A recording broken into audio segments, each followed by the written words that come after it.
Semua. Dalam video kali ini, saya akan berbagi tentang apakah P2P, peer-to-peer ya, P2P lending cocok untuk dijadikan portfolio investasi. Nah, ini adalah kutipan dari Koran Kontan tahun 2023 sebetulnya, bukan 2024.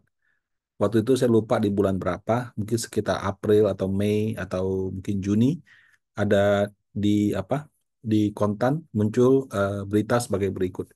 Kredit macet membayangi P2P lending dalam negeri. Nah, kredit macet itu biasanya mereka menggunakan TWP 90. TWP 90 itu kalau di bank tuh kayak NPL gitu. Nah, kalau misalkan di bank NPL-nya 5%, maka di apa namanya di P2P juga menggunakan angka yang sama.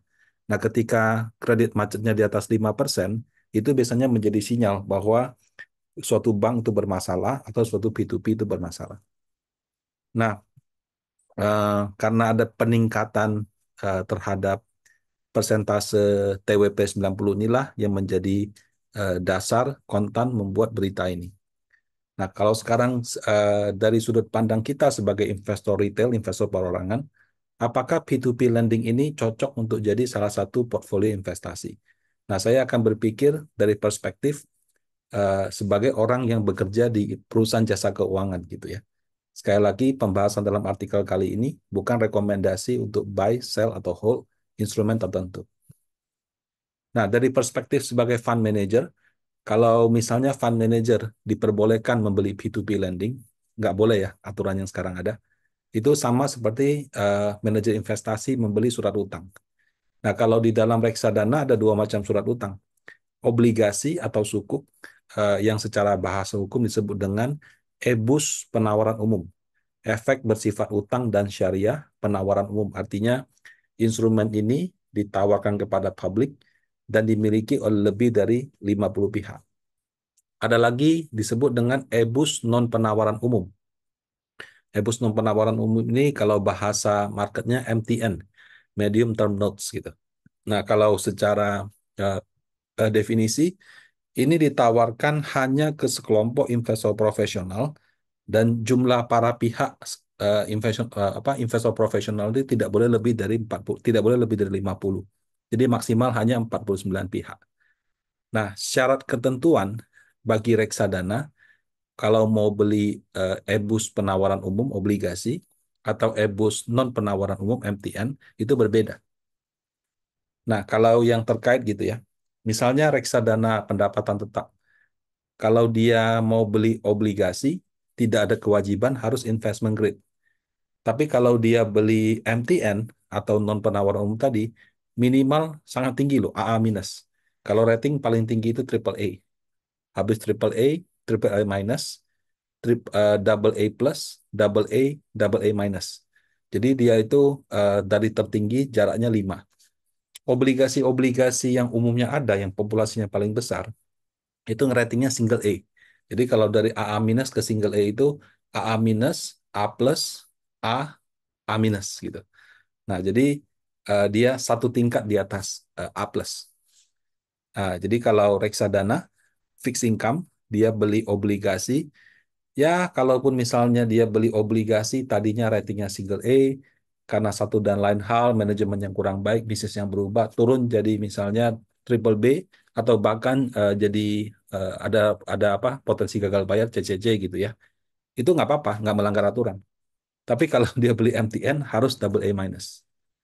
Nah, kemudian kalau di reksadana pendapatan tetap yang konvensional, itu membeli obligasi corporate itu boleh sampai dengan 10% daripada dana kelolaan atau 10% daripada NAB. Nah, kalau di MTN cuma boleh 5%. Nah, jadi di satu pihak 10% di obligasi, maksimal 5% di MTN. Nah, kalau misalnya reksadana membeli MTN, itu juga dibatasin maksimal hanya boleh 15%. Sementara kalau di obligasi itu sesuai ketentuan. Misalnya kalau reksadana pendapatan tetap, dia mau 80-100% di obligasi nggak apa-apa. Reksadana campuran 1 sampai 79 nggak apa-apa. Reksadana saham ya sampai dengan 20% tidak apa-apa.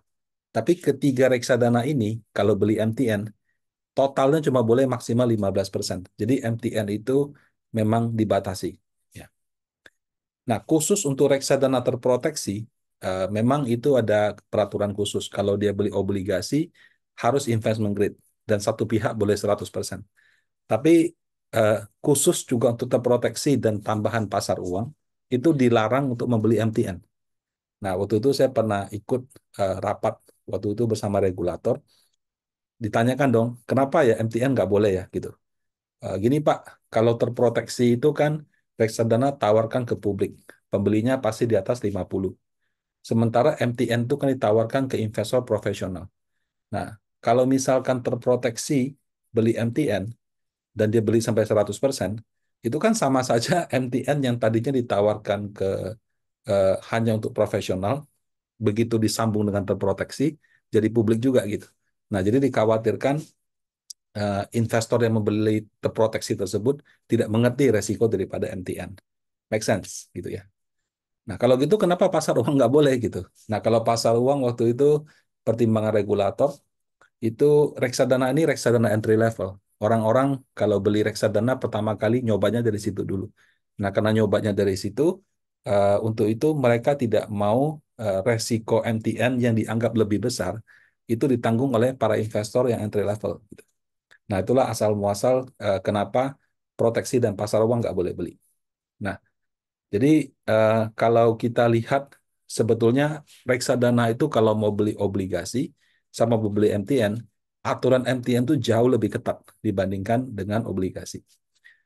Nah, eh, taunya investment grade atau tidak itu harus dari perusahaan pemeringkat efek yang mendapat izin dari OJK. Di Indonesia saat ini ada Pevindo yang paling banyak, kemudian ada Fitch Rating kalau nggak salah, ada pemeringkat kredit Indonesia gitu ya, dan sebagainya gitu. Kalau nggak salah sudah ada 4 atau 5 deh. Nah, itu seperti itu. Nah, kenapa beli MTN itu begitu ketat di reksadana? Ya karena tadi itu MTN ini ditawarkan hanya pada sekelompok investor profesional. Nah, sehingga dia punya proses itu tidak seribet seperti halnya obligasi. Obligasi kan penawaran publik. Penawaran publik itu requirement-nya banyak gitu ya. Dia harus ada semacam public expose, kemudian ada proses penawaran, segala macam. Sementara kalau MTN ini kadang-kadang dalam satu ruang meeting ketemu investor strategis, angkanya deal, kuponnya deal, langsung deal gitu. Nah, jadi penerbitan MTN itu langkah-langkahnya sedikit lebih pendek dibandingkan dengan penerbitan obligasi. Nah, bagaimana dengan resiko gagal bayarnya? Sama aja. Kalau misalnya ada perusahaan terbitin obligasi dan MTN sekaligus, dia bisa gagal bayar di satu, juga bisa gagal bayar di keduanya. Jadi sebetulnya sama aja. Gitu. Nah, tapi karena aturan yang lebih ketat, seperti ratingnya harus minimum AA minus, sementara produk MTN yang tersedia saat ini dari dulu sih ya itu sangat terbatas gitu, yang ada ratingnya AA minus. Bahkan kalau nggak salah nggak ada, atau kalaupun ada tuh pokoknya sangat jarang deh gitu. Jadi sangat sedikit ada reksadana yang membeli MTN. Nah, katakanlah aturannya dilonggarkan, misalnya dari AA minus jadi triple B minus deh.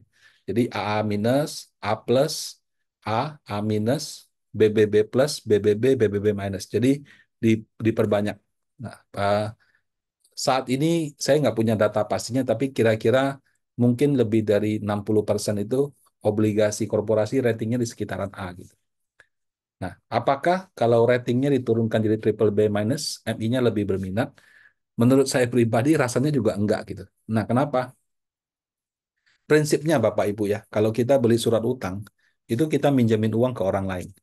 Nah, kalau kamu beli obligasi, beli MTN, sama minjemin uang ke orang lain. Cuma yang kita pinjamin itu perusahaan gitu. Nah, kalau misalnya namanya pinjam meminjam, gambar yang ini sangat mungkin terjadi Bapak Ibu. Jadi waktu si dianya butuh uang, nah sayanya yang di atas, dianya yang memohon gitu. Nah, waktu kita nagih uangnya, ya kitanya yang di bawah, dianya yang di atas gitu. Nah, jadi eh, di mana-mana Bapak Ibu meminjamkan uang ke orang lain, pasti di awalnya ya dia pasti presentasi menjelaskan betapa bagusnya prospek bisnis dia, bagaimana cara dia bisa melunasi segala macam. pada saat bisnis sudah benar-benar berjalan, kadang-kadang tidak semuanya seindah cerita presentasi gitu.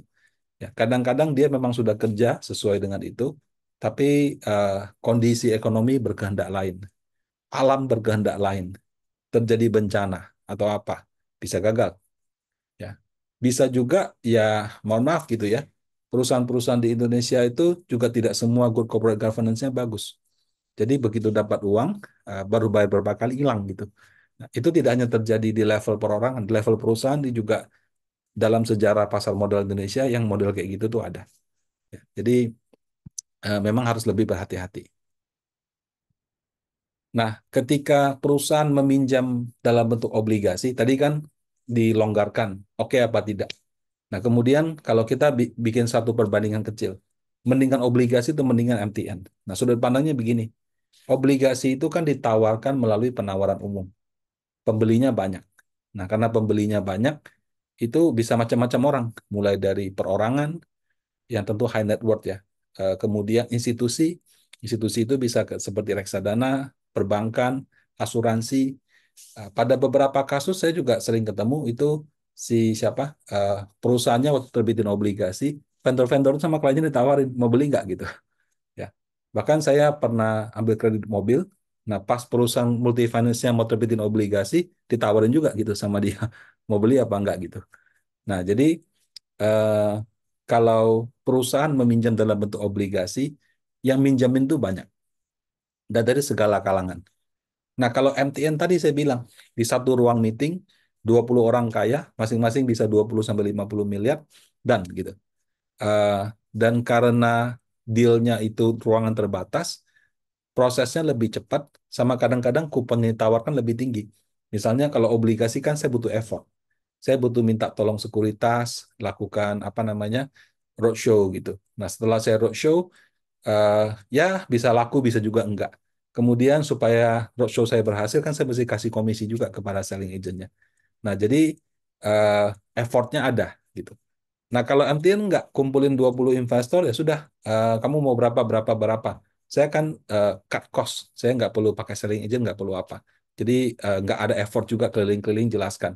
Jadi saya bisa kasih kupon lebih tinggi gitu. Nah, tapi ya dengan jumlah orang itu, kalau sampai suatu saat ada masalah, eh, kalau misalnya obligasi yang beli ratusan atau bahkan ribuan gitu, ribuan pihak gitu ya. Ketika dia bermasalah, maka perusahaan tersebut dia bermasalah dengan banyak orang. Dia bermasalah dengan mungkin dengan vendornya, bermasalah mungkin dengan kliennya, bermasalah juga mungkin dengan perbankan, bermasalah juga dengan institusi-institusi yang mungkin saja itu ada keterkaitannya. Bisa aja barang-barang dia di stop. Bisa-bisa pembelinya berhenti mau beli dari dia gitu.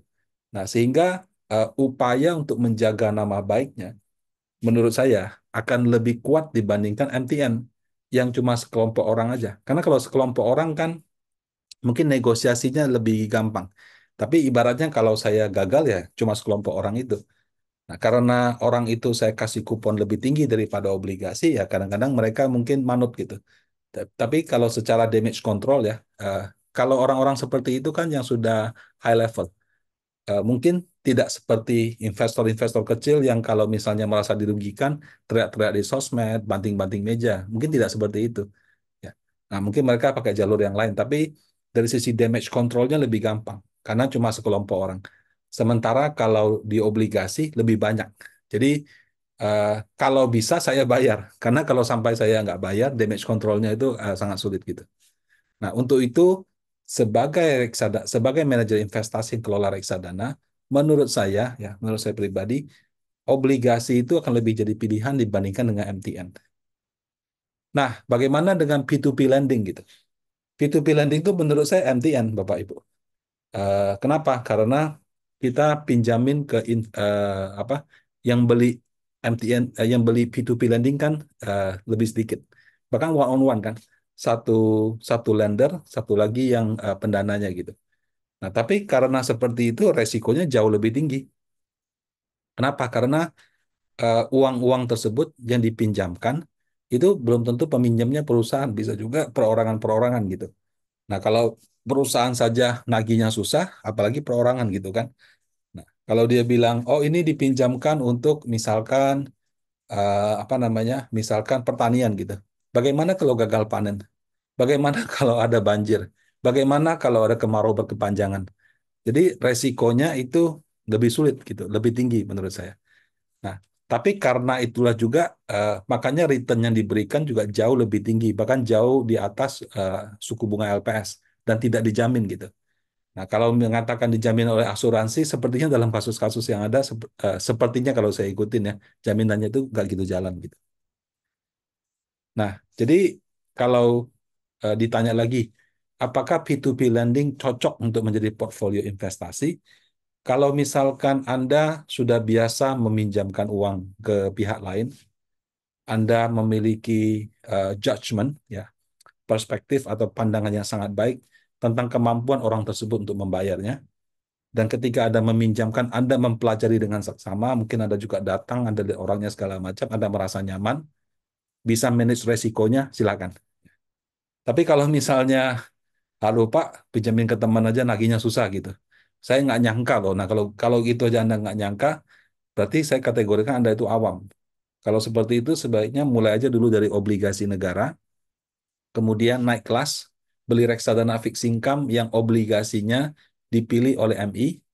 Nah, kalau sudah ngerti, sudah lihat jalannya, mau lebih tinggi lagi, bisa beli obligasi korporasi langsung. Nah, kecuali obligasi negara, ya, semua reksadana fixed income, obligasi korporasi atau reksadana fixed income yang isinya obligasi korporasi, itu pasti ada risiko gagal bayarnya, gitu. Karena ya namanya minjemin uang ke orang kan, kita berharap dia bisa bayar. Dalam kasusnya di Indonesia, ada yang bisa, ada juga yang tidak bisa, gitu. Nah, jadi kita harus bisa mengantisipasi resiko itu. Demikian sharing saya kali ini. Semoga bermanfaat. Terima kasih.